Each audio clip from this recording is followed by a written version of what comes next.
Eh, Básicamente lo que vamos a estar haciendo hoy, vamos a leer Hebreos, así que acompáñenme a Hebreos capítulo 12. El texto del sermón de hoy es Hebreos capítulo 12, del versículo 1 al versículo 3. Así que vamos allá, vamos a estar viendo otros textos, pero dejen su dedo ahí porque es el más importante.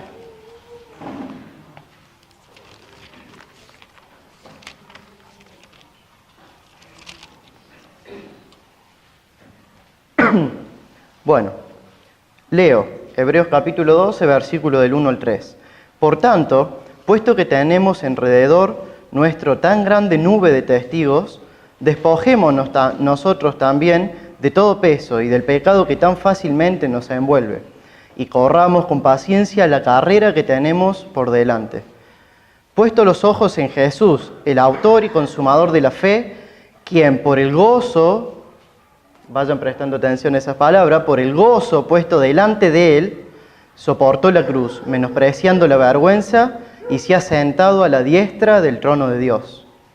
Considerad, pues, a aquel que soportó tal hostilidad de los pecadores contra sí mismo, para que no os canséis ni desaniméis en vuestro corazón. Oremos y después empezamos. Amado Padre, te agradezco, Señor, por esta iglesia. Gracias porque podemos ver que estás trabajando acá en Saldam y en la zona. Cada vez que vengo veo caras nuevas y veo tu fidelidad en eso. Sigues llamando a tus escogidos del mundo y ellos escuchan tu voz como ovejas tuyas que son y vienen. Gracias, Señor, por ellos. Te pido que estés trabajando en especial en sus corazones y en el mío, que sea el poder del Espíritu Santo obrando en nosotros a través de la predicación de tu palabra. También te pedimos por aquellos hermanos que no han podido venir, que estés con ellos, estés guardándolos, protegiéndolos y que ellos puedan estar en este primer día de la semana meditando en Cristo, en su obra. Te ruego también que uses a tus siervos con todas sus fallas y debilidades, que sea más bien el poder del Espíritu Santo quien trabaje en los corazones de las personas y no nada mío, Señor. Te ruego, Señor, ayúdanos a no ser solo oidores, sino también hacedores de la palabra. Te pedimos tu bendición y por sobre todo que todo lo que hagamos, Señor, en esta mañana, en este día y con nuestras vidas, sea para tu gloria y para nuestro gozo. En el nombre de Cristo Jesús, amén. Bueno, yo les voy a contar una historia que al principio quizá no tenga mucho que ver, o parece que no tiene mucho que ver, pero escúchenla, después va a cobrar más sentido. Estamos en el año 1942, plena Segunda Guerra Mundial en Londres, así que su mente se va a los documentales de Nat Geo y nos vamos allá. Lo que sucede es lo siguiente: Londres está hace tiempo bajo el bombardeo de los nazis, constantemente, y ¿quiénes pagan el mayor precio? Los civiles. La vida es miserable, la gente camina lento, con hambre. Vemos muchos llorando a algún ser querido que murió, o temblando de miedo por las alarmas que suenan de los próximos bombardeos, que son prácticamente diarios. En medio de toda esta situación, que cada vez es más crítica, más deplorable, y que no hay una esperanza a la vista, no podemos ver nada que se pueda asegurar que el tiempo va a mejorar, pasa algo. Hay una joven muy bonita en Londres. Ella, aunque está llena de tierra, con moretones, raspada por todos lados, por los golpes de los escombros, de los cascotes, ella tiene un brillo en sus ojos. Ella va caminando por la calle como si fuera un conejito. Ella está contenta en el medio de todo este caos. La gente la mira y no entiende cómo puede ser. Ellos simplemente dicen que debería estar llorando porque el viernes pasado mataron a su padre y a su hermano en un bombardeo.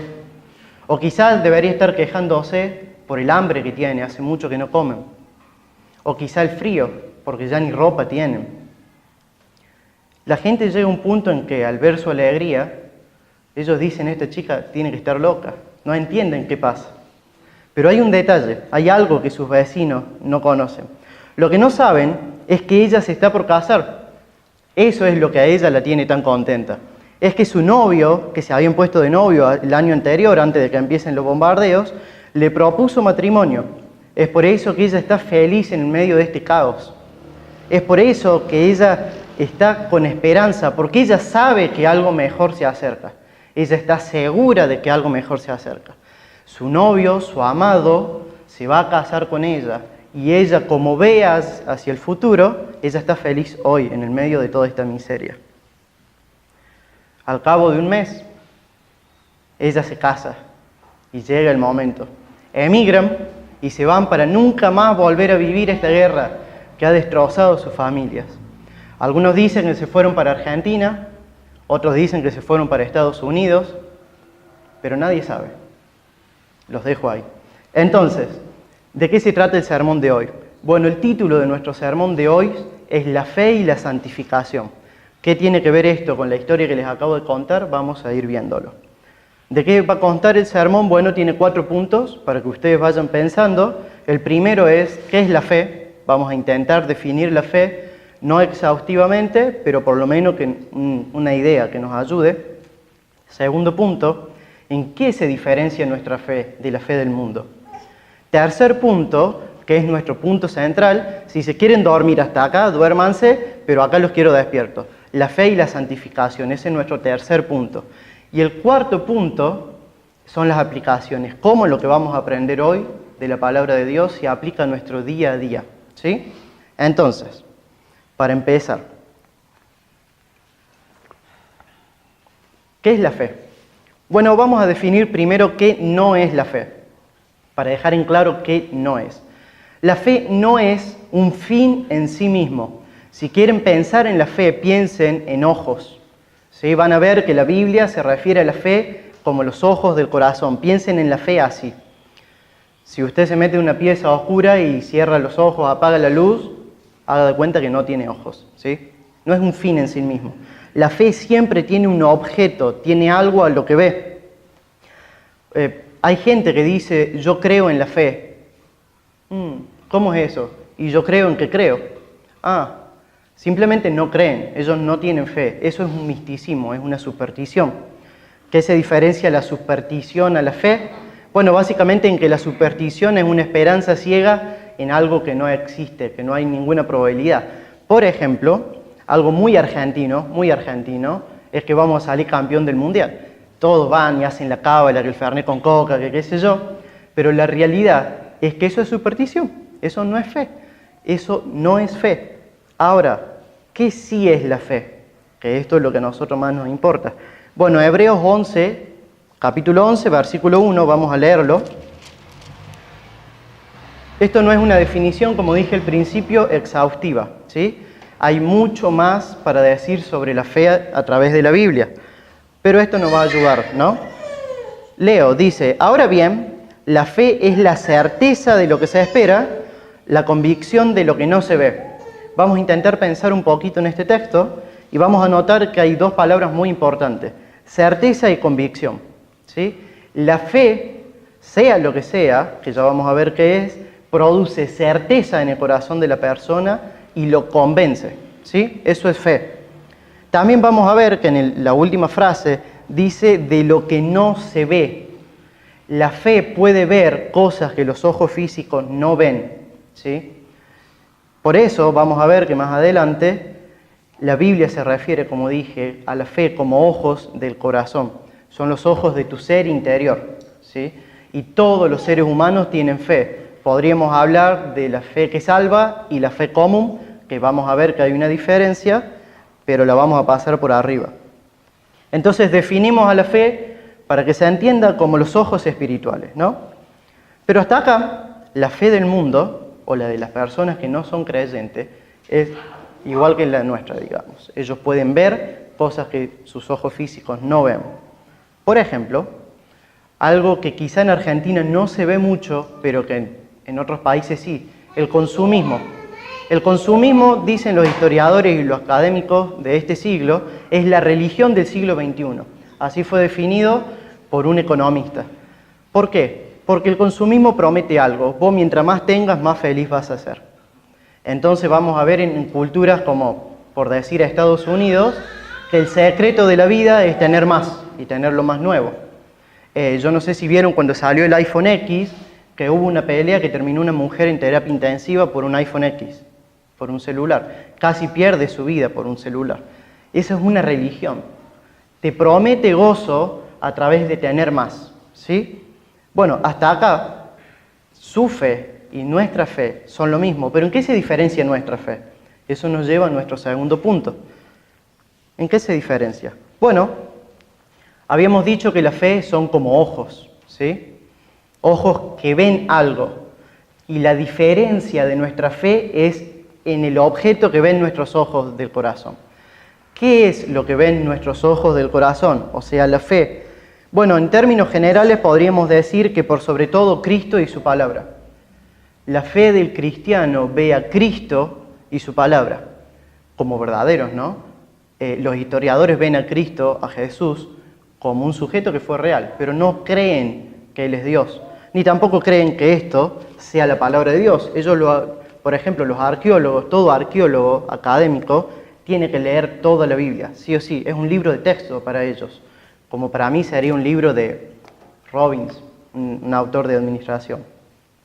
Entonces, vemos a Cristo y su palabra. Vamos a ver algunos ejemplos en Hebreos 11. Obviamente es toda la Biblia, pero quiero que veamos algunas de las cosas que por fe nosotros vemos. Bueno, primero en el versículo 3 leemos lo siguiente.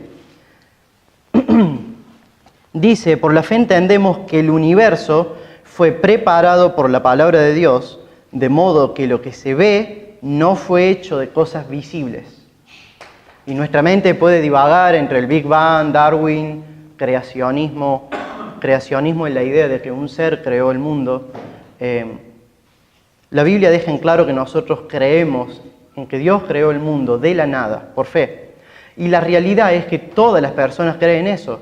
La ciencia, si nosotros vamos a la teoría del Big Bang, por ejemplo, la ciencia requiere que el experimento se pueda repetir. Y hasta ahora nadie ha podido repetir un Big Bang. El día que eso se repita en teoría, según la teoría del Big Bang, nosotros desapareceríamos, ¿sí?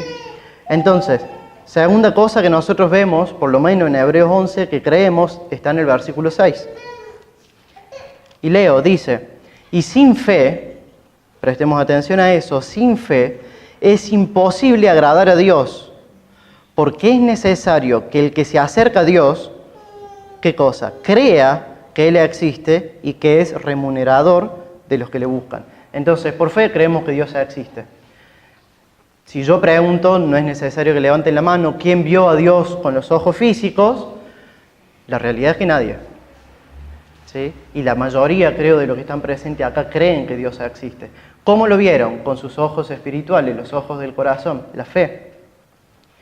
Tercer punto, que es lo tercero que vemos, versículo 13. Y esto es uno de los textos más importantes que vamos a estar pensando hoy.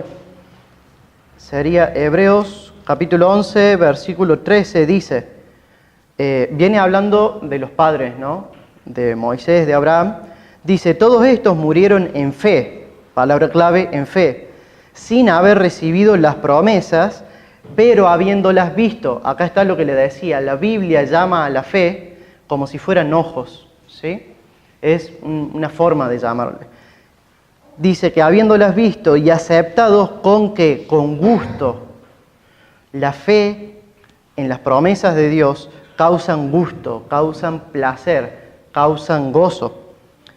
Con gusto desde lejos, confesando que eran extranjeros y peregrinos sobre la tierra.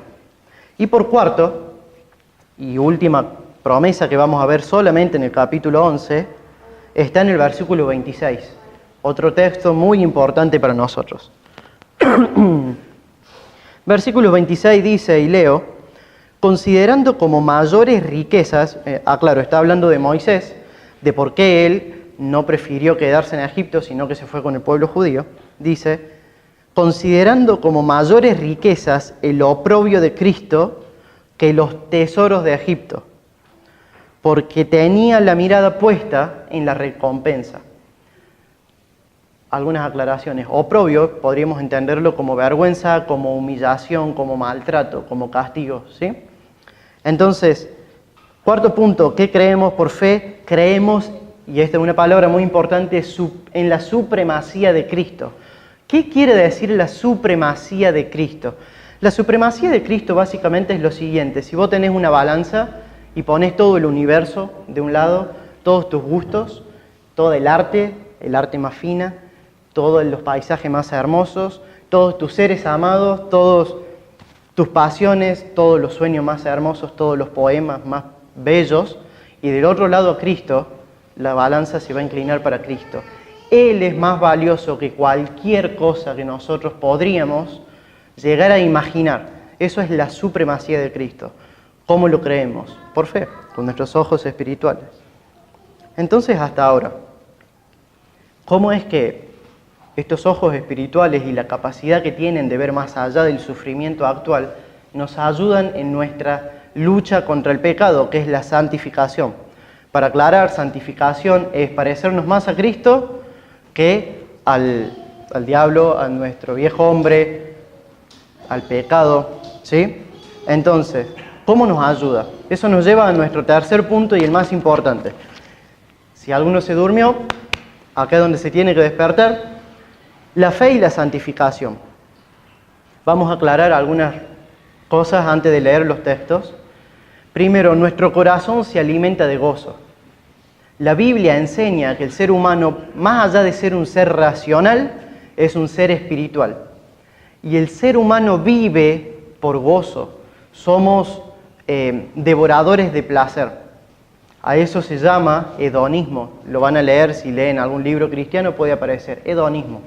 El ser cristiano es por naturaleza hedonista. Hace cosas que, aunque quizá en el momento le duelan, le prometen placer, ¿sí? Podemos explicarlo en un extremo con drogas, un placer instantáneo, un éxtasis. El sexo, un éxtasis. El alimento, algo muy moderno. Estamos en el mundo con más obesos en la historia. En la historia de la humanidad es la primera vez en el mundo que hay más obesos que flacos. Así que, gracias a Dios, estoy dentro de los normales, pero siempre el corazón humano va a buscar lo que le promete placer. Lo que sea siempre te va a prometer placer. Como pensábamos en el consumismo, te promete felicidad. Y por eso lo hacemos, solamente por eso. Sea lo que sea, piénsenlo y van a ver que es así. Entonces, si entendemos que el ser humano actúa por placer y instintivamente caminamos hacia donde hay placer, eso nos hace ver algo muy importante, que nuestro corazón y nuestras actitudes van a ir hacia donde nosotros veamos más placer. Si la vemos en el pecado, vamos a ir hacia el pecado. Si lo vemos en Cristo, vamos a ir hacia Cristo. ¿Se entiende? Entonces, vamos a pensar en lo siguiente, vamos a ver un patrón de lucha en estos dos textos que vamos a leer ahora. El patrón tiene que ver con lo siguiente, lo vamos a repetir al principio y después de leerlos. Van a ver que estos dos ejemplos miraban en la recompensa y lo miraban por fe. Segundo, sentían más gozo en esa recompensa que miraban por fe que en el pecado. Y tercero, gracias a que ellos veían más gozo en aquella promesa, en esa recompensa, ellos hoy podían vencer el pecado. Esa es la relación fe y santificación. Vamos a leer los textos. Son dos textos paralelos, vamos a ver un ejemplo común y un máximo ejemplo. El primero es el común, que está en Hebreos capítulo 11, del versículo 23 al 27.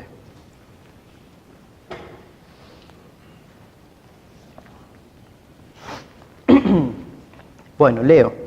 Dice Hebreos 11, capítulo del 23 al 27, vamos a leer desde el 24 y les cuento un poco el contexto. Básicamente está hablando de Moisés, de la vida de Moisés y cómo él vivió por fe. Y nuestro ejemplo claramente es Moisés, ¿no? Por la fe Moisés, leo, cuando era ya grande, escuchen esto, rehusó ser llamado hijo de la hija del faraón. Eso sería como que rehuses a ser llamado hijo de Ricardo Ford, si estuviera vivo. Eran todos tus placeres, era la garantía de que vos podías hacer lo que a vos se te ocurriera. ¿Sí? Versículo 25. Leo desde antes para el contexto. Dice, rehusó ser llamado hijo de la hija del faraón y escogiendo antes ser maltratado con el pueblo de Dios que gozar de los placeres temporales del pecado. Piensen de nuevo, dos promesas de gozo. Placeres temporales, esa es la palabra importante. Versículo 26.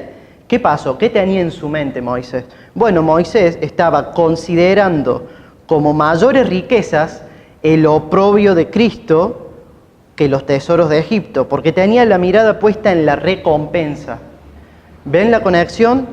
Él consideraba el oprobio de Cristo, que valga la redundancia, el oprobio de Cristo se refiere al Evangelio. Él consideraba el Evangelio, que si ustedes piensan, esto pasó mucho antes que Cristo existiera, y él por fe ya veía a Cristo y a su obra, él consideraba el Evangelio de Jesucristo como de muchísimo más valor, de muchísimo más gozo que los placeres de este mundo que le prometía. Y leo el versículo 27, dice, por la fe salió de Egipto sin temer a la ira del rey, porque se mantuvo firme, piensen de nuevo en la fe como ojos espirituales, como viendo al invisible, como viendo por fe al invisible. ¿Bien? Entonces de nuevo, ¿cuál era el patrón que habíamos dicho?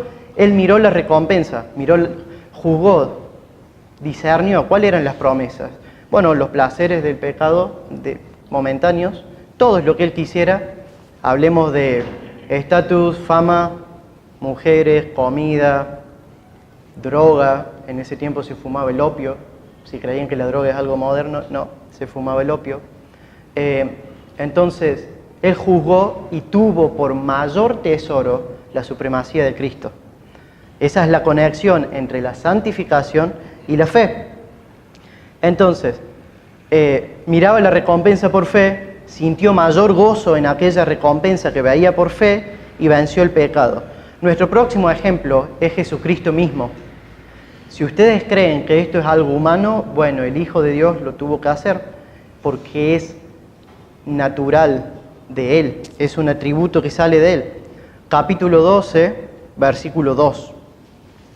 Leemos, piensen de nuevo en este patrón. Él juzgaban los tesoros, juzgaban la recompensa y elegían lo que le daba mayor gozo para obedecer a Dios.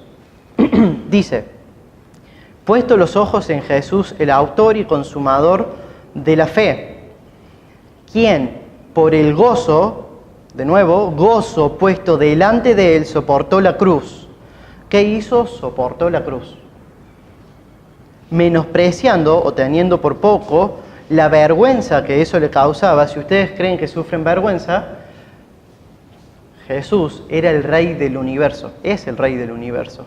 Si ustedes creen que cuando ustedes le llaman cristianos fanáticos sufren vergüenza, piensen ser el Rey del universo y que te escupan en la cara. Sigo leyendo, dice que menospreciando la vergüenza y se ha sentado a la diestra del trono de Dios. Esa era su promesa, esa era su recompensa. Eso le causó más gozo a Jesús en su momento antes de la cruz que el hecho de poder quedarse en su vida terrenal y ser rey. Recuerden que el diablo a él le había prometido ser dueño de todo, cuando él ya era dueño de todo. ¿Ven? Entonces vemos solamente dos ejemplos. Si ustedes van y leen todo el capítulo 11, lo van a ver. Si leen toda la Biblia, van a ver siempre el mismo patrón. La fe se aferra de la supremacía de Cristo como su mayor gozo para poder vencer el pecado ahora. ¿Se entiende? Entonces, un poquito como para entender el punto. El secreto de la fe y la santificación es lo siguiente. Ver a Cristo como tu mayor gozo, como lo más dulce, lo más hermoso de la existencia, hace que las bellezas, por más aparentemente bonitas del pecado, sean amargas, sean crueles, sean viles, temporales, menospreciables. Si lo ponemos en un ejemplo más cotidiano, hoy que está fresquito, comer una polenta con queso estaría riquísimo. Estaría riquísimo, ¿no? Una polenta con queso, bien suavecita, mucha leche, hervida en leche, riquísimo.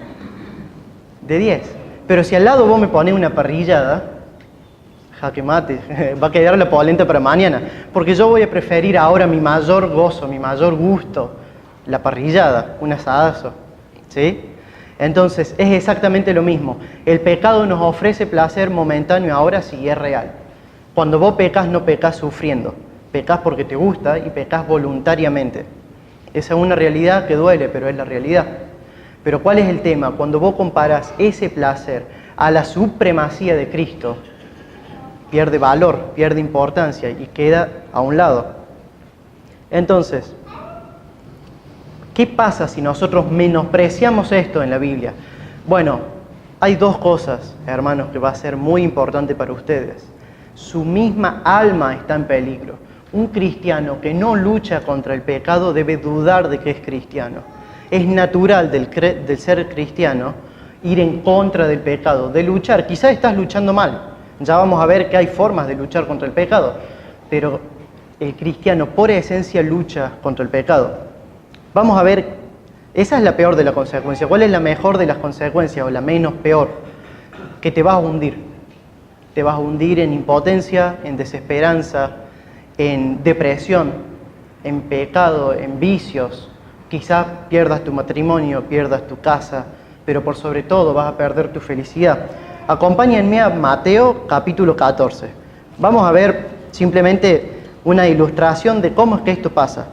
¿Qué pasa cuando nosotros no vemos a Cristo, sino que vemos a nuestro contexto y lo que nos amenaza?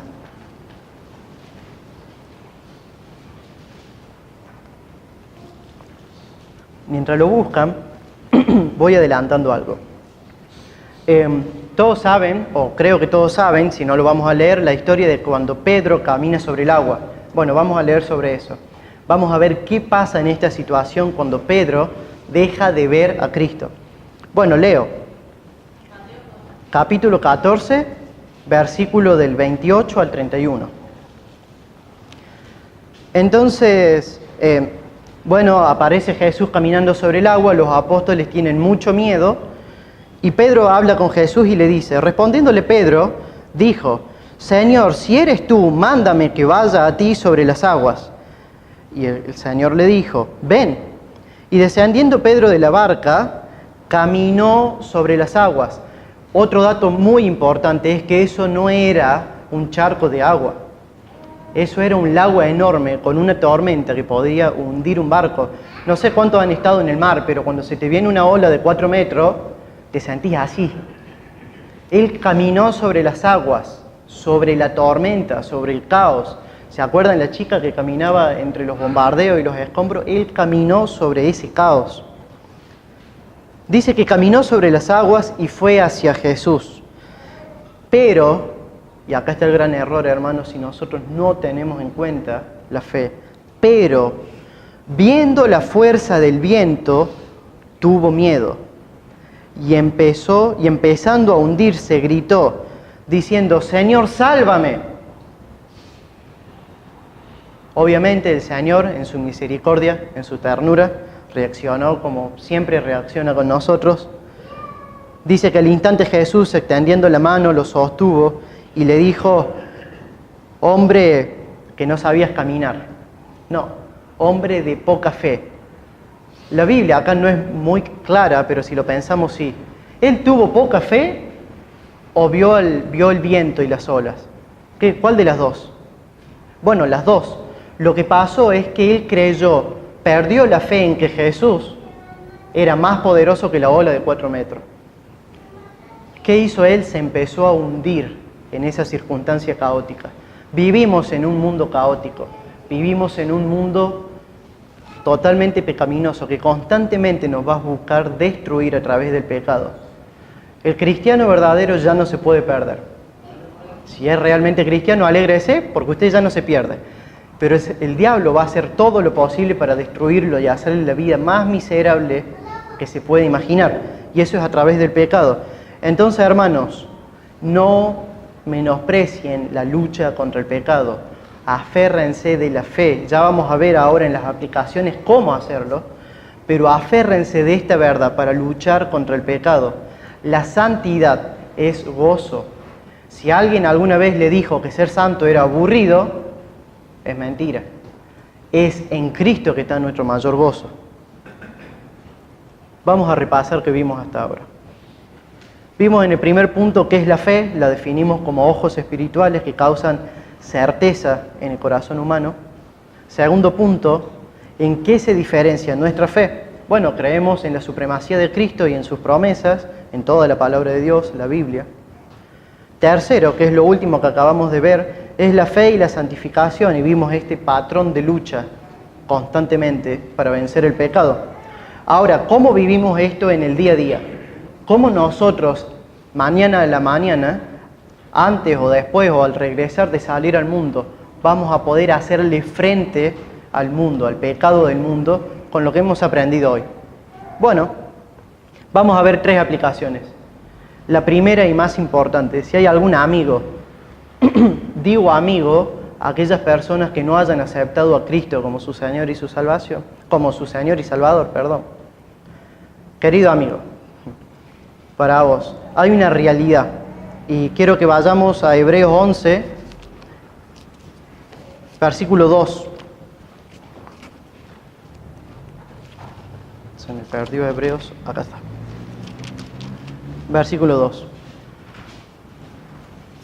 Bueno, en la Biblia, en toda la Biblia vemos que todos los seres humanos son pecadores. Todos en esta sala, incluyendo yo, somos pecadores. Pero la Biblia divide a estos pecadores en 2. Los pecadores que creen en el Señor Jesucristo y se arrepienten, o los pecadores que se enorgullecen de su pecado. No hay un punto medio. Si crees que estás en el punto medio, ahí como que el Señor va a ver qué cosas buenas hice yo y qué cosas malas, y yo no maté a nadie, y te estás mintiendo. La realidad es la siguiente: todos somos pecadores y eso causa un problema enorme, porque Dios es santo. Él no va a permitir y no va a tener una relación con alguien que no sea santo como Él.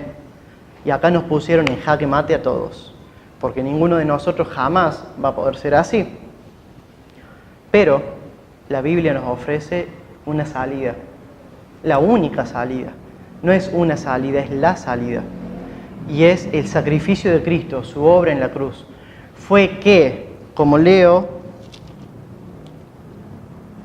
capítulo 10, versículo 31, si lo tienen ahí, es muy importante. Si vos morís siendo un pecador no arrepentido, escucha esto: horrenda cosa es caer en las manos del Dios vivo. Horrenda cosa.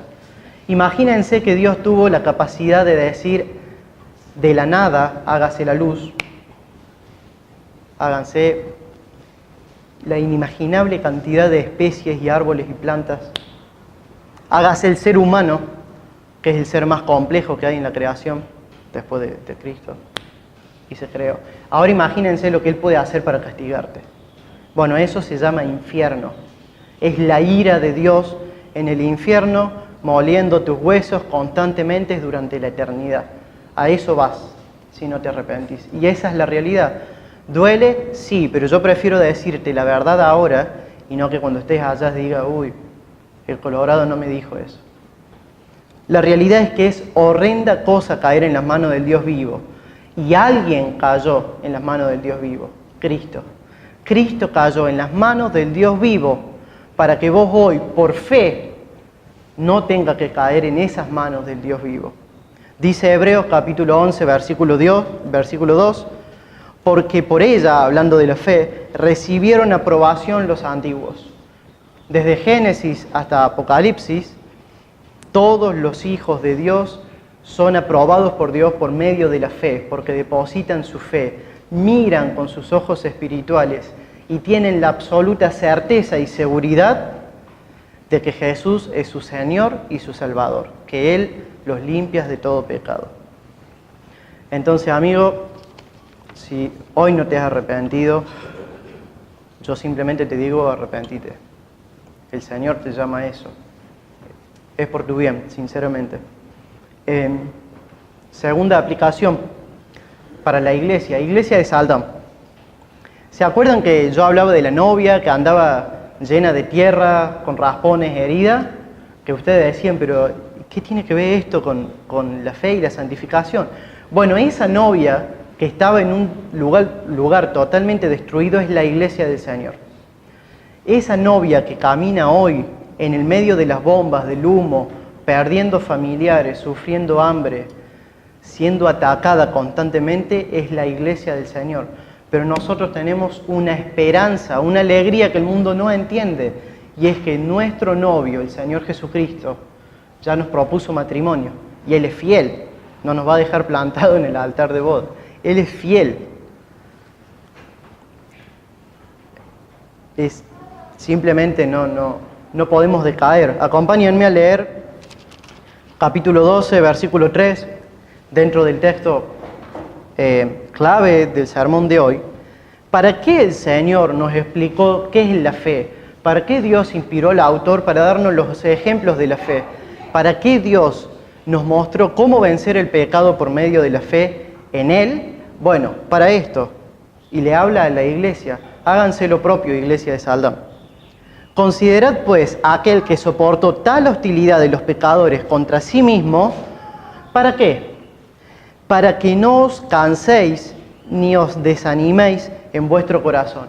En otras palabras, iglesia de Saldán, vienen tiempos difíciles. Si creen que ya estamos en tiempos difíciles, vienen peores.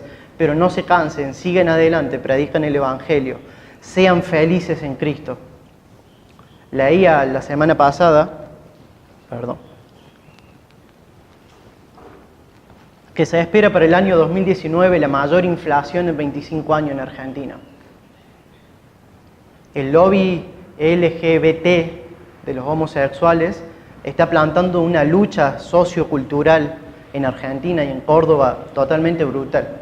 Nos quieren robar la inocencia, si queremos decirle entre comillas, de los chicos, dando clase en los colegios, o nuestra propia, quizá libertad de ver el modelo de Dios en la calle. Se vienen tiempos difíciles, se vienen nuevos bombardeos, la alarma está sonando, pero nosotros vemos que el Señor nos deja la clave para vivir con esperanza en medio de este caos. El sufrimiento es momentáneo. Un día nos vamos a casar y emigramos al reino de Dios. Ahí ya no vamos a ver guerra nunca más, el sufrimiento se acabó. Esa es nuestra victoria. Yo los llamo a que por fe ustedes hagan real eso ahora. Absoluta certeza en el corazón de la iglesia de Saldán tienen que tener al ver esto. Ustedes van hacia allá. Él es fiel, no los va a dejar plantados. Tienen esperanza. Tercera aplicación para cada hermano. ¿Cómo vivimos nosotros mañana cuando empecemos? Bueno, el secreto es simple. Conozcan más a Cristo.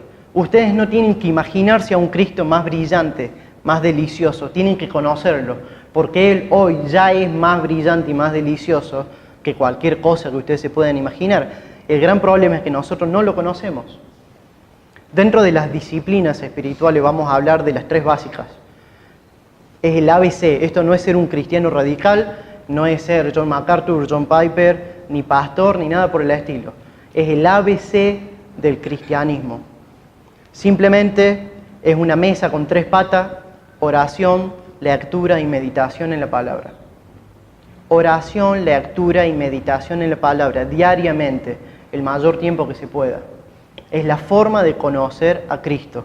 Es el ABC. Hay otros medios de gracia que la Biblia muestra, la comunión con los hermanos, la reunión los domingos, pero si ustedes no comen todos los días, por lo menos con esas 3 cosas, van a empezar, es como una mesa, si yo a esta mesa le saco 2 patas, va a caer, se van a empezar a hundir. ¿Qué pasa con esta aplicación? Bueno, ¿se acuerdan que yo les dije que nosotros no luchamos contra el pecado con armas físicas? Nosotros no tenemos agua bendita, ni la cintita de la bendición, ni tenemos el sticker del poder, ni nada de eso. Nuestras armas son espirituales. No hace falta que lo busquen. 2 Corintios capítulo 10, versículo 5, dice lo siguiente. Pablo está defendiendo su apostolado, ¿sí? En el contexto. Porque las armas de nuestra milicia no son carnales, sino que son poderosas en Dios para destrucción, escuchen esto, de fortalezas. Hermano, no hay un pecado en tu vida que vos no puedas vencer. Llámale, ponele el nombre que vos le quieras poner. Orgullo, pornografía, drogas, vicio, violencia, pereza, orgullo. Orgullo porque el orgullo es lo que más se ve. Siempre, en todos lados, va a haber pecados que se parecen invencibles. Es como intentar pelear, si alguien conoce a Carlos Cañete, con alguien así. Son 2 metros de músculo.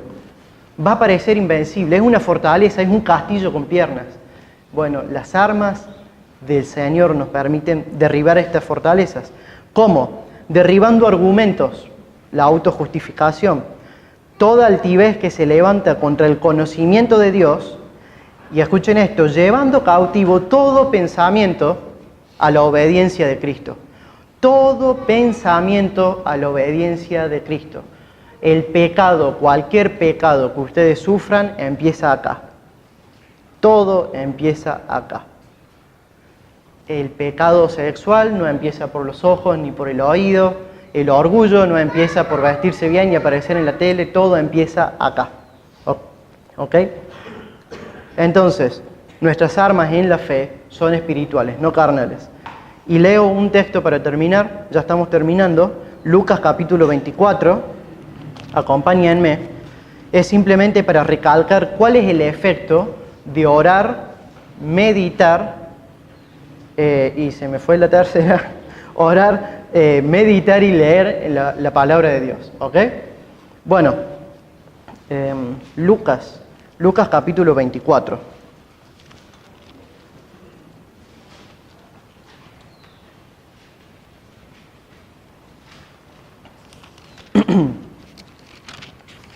Lucas capítulo 24, versículo 27, y les explico un poco el contexto.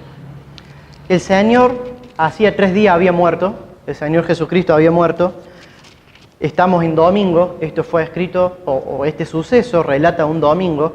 El Señor acaba de resucitar. 2 cristianos que iban caminando, venían hablando de lo que había pasado y se les aparece el Señor. Ellos no lo reconocen y sucede todo esto en ese contexto, ¿no? Entonces, se me fue, 24. Entonces el Señor se les presenta y habla y ellos, paréntesis, importante, no lo reconocían, ¿bien? Dice, bueno, estos hombres le están explicando qué es lo que había pasado en Israel porque el Señor se hace el desentendido. Y ellos hablándoles le explican lo que había pasado, que vino el Mesías. Ellos dicen en el versículo 21, y por esto creemos que ellos eran cristianos, dice, pero nosotros esperábamos que Él iba a redimir a Israel, pero además de todo esto, el tercer día es el tercer día desde que estas cosas acontecieron, o sea, de que mataron al supuesto, creían ellos, Redentor. Y ellos creían que había muerto, pero después le cuentan las mujeres que fueron al sepulcro y estaba vacío. Y ahora viene lo que venimos a leer nosotros. Versículo 24 dice, algunos de los que estaban con nosotros fueron al sepulcro y lo hallaron tal como también las mujeres habían dicho, o sea, vacío. Pero a él no lo vieron, a Cristo, a Jesús. Dice, entonces Jesús le dijo, oh insensatos y tardos de corazón para creer todo lo que los profetas han dicho. El Señor por ahí no era muy tierno para hablar, pero era porque Él te metía una cachetada para despertarte. ¿No era necesario que el Cristo padeciera todas estas cosas y entrar en su gloria? Versículo 27, escuchen, estamos leyendo esto pensando en la aplicación de orar, meditar y leer la palabra de Dios. Versículo 27, y Jesús, comenzando por Moisés y todos los profetas, les explicó lo referente a Él mismo en todas las Escrituras. ¿Qué hizo Jesús? Bueno, abrió Génesis y empezó. Esto dice el Mesías. Les mostró el brillo de Cristo desde Génesis en adelante, en todas las Escrituras. Todas las Escrituras en este texto es Antiguo Testamento, pero hoy todas las Escrituras es este libro, es toda la Escritura. Seguimos leyendo, versículo 28, y se acercaron a la aldea donde iba, y él hizo como que caminaba para más lejos, y el Señor, y le instaron diciendo, quédate con nosotros porque está atardeciendo, y el día ya ha declinado, y entró a quedarse con ellos. Recuerden que ellos hasta este entonces no sabían que era Jesús, no lo habían reconocido. Versículo 30, dice, y sucedió que al sentarse a la mesa con ellos, tomó pan, Jesús tomó pan, y lo bendijo, y partiéndolo les dio. ¿A qué les recuerda? La Santa Cena, ¿cierto? versículo 32, y les dijo, después de darles, versículo 31, entonces le fueron abiertos los ojos y reconocieron, pero él desapareció de la presencia de ellos. Y ellos quedaron ahí como, estuvo todo el tiempo el Mesías con nosotros y no lo vimos. Y escuchen cuál fue la reacción de estos dos cristianos al ver a Cristo en todas las Escrituras. Háganse esta pregunta. ¿Cuál es el efecto que ver a Cristo en todas las Escrituras va a tener en mi corazón? Bueno, dice, y se dijeron, versículo 32, y se dijeron el uno al otro, ¿no ardía nuestro corazón dentro de nosotros mientras nos hablaba en el camino cuando abría las Escrituras? Leo de nuevo, ¿cuál es el efecto? No nos quemaba el corazón dentro de nosotros cuando nos abría las Escrituras. Ese es el efecto, por eso es la aplicación. Repito, es una mesa de 3 patas, orar, meditar y leer la palabra de Dios, ¿sí? Aférrense al brillo de Cristo por sobre el brillo del pecado y van a tener gozo, el gozo de la santidad. Oremos para terminar.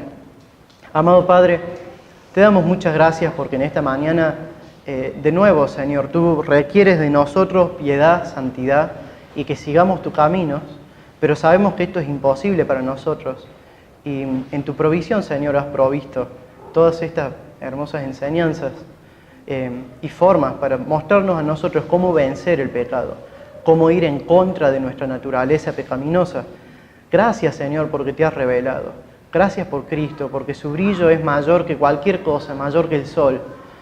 Aunque nosotros nos pusiéramos a 2 metros del sol y fuéramos consumidos por su temperatura, su brillo, no se compararía ni un poquito al brillo y el poder que tiene Cristo. Señor, sabemos que en teoría esto suena muy bonito, suena quizás académico o a buen cristiano, pero te rogamos que hagas esto una realidad en nuestros corazones. Que ver a nuestro Señor sea lo más satisfactorio que podamos disfrutar en esta vida, verlos por fe. Y Señor, gracias porque tú nos has prometido que te casarás con nosotros y aquel novio que nos dejó y se fue ha de volver a casarse con nosotros y le veremos cara a cara. Y aquel ser más brillante, más imponente, más hermoso, más majestuoso y supremo del universo será nuestro esposo por la eternidad, Señor. Gracias por eso. Te pedimos que estés con nosotros en la semana y ayudes a nosotros a crear una disciplina, un hábito, una actitud diaria de leer, orar y meditar en tu palabra. Que sea esto, Señor, aplicado con el poder del Espíritu Santo en nuestros corazones, para tu gloria, por sobre todas las cosas y de nuevo para nuestro gozo, Señor. En el nombre de Cristo Jesús. Amén.